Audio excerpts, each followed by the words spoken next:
During President Vladimir Putin's visit to New Delhi, India and Russia are expected to review a wide range of defense cooperation programs.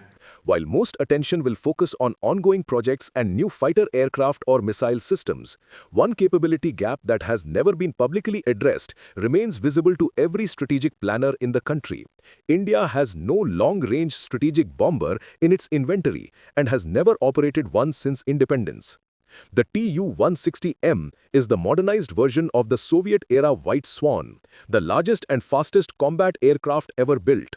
A new production airframe coming out of the Kazan plant today carries 4 NK32-02 afterburning turbofans, giving it a maximum speed above Mach 2 and an unrefueled combat radius of over 6,000 kilometers.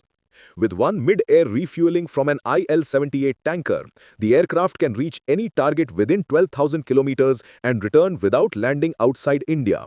It can carry up to 45 tons of weapons in 2 internal bays.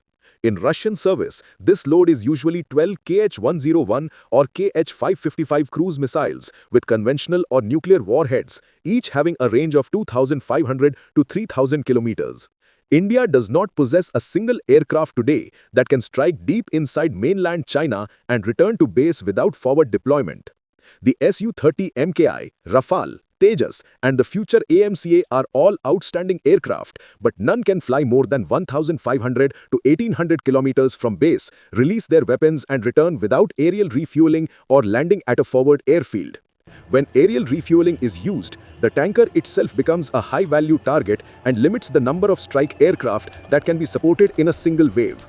In practice, this means India can reach most Pakistani targets and the southern half of Tibet, but the Chinese interior, its major industrial belts, command centers, and critical infrastructure beyond 3,000 kilometers remains outside conventional strike range from Indian soil.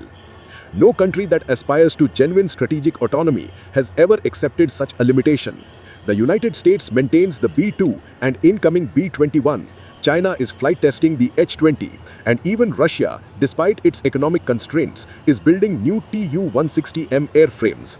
A strategic bomber is not just another aircraft, it is the only conventional platform that can carry a large payload over intercontinental distances, launch standoff weapons hundreds or thousands of kilometers from the target, and return to base without ever entering the enemy's main air defense zone.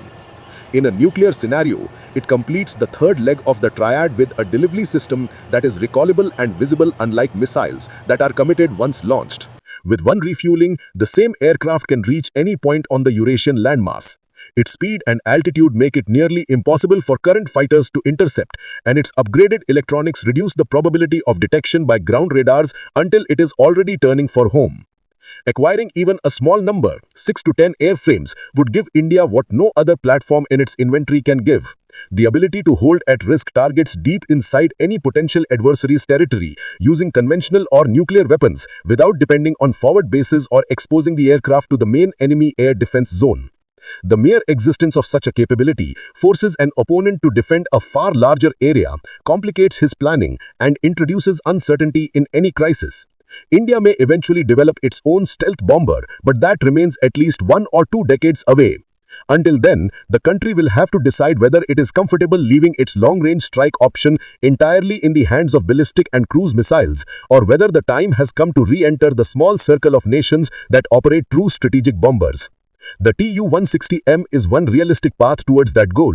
Others may emerge from different partners in the future. What is certain is that the question itself can no longer be postponed indefinitely.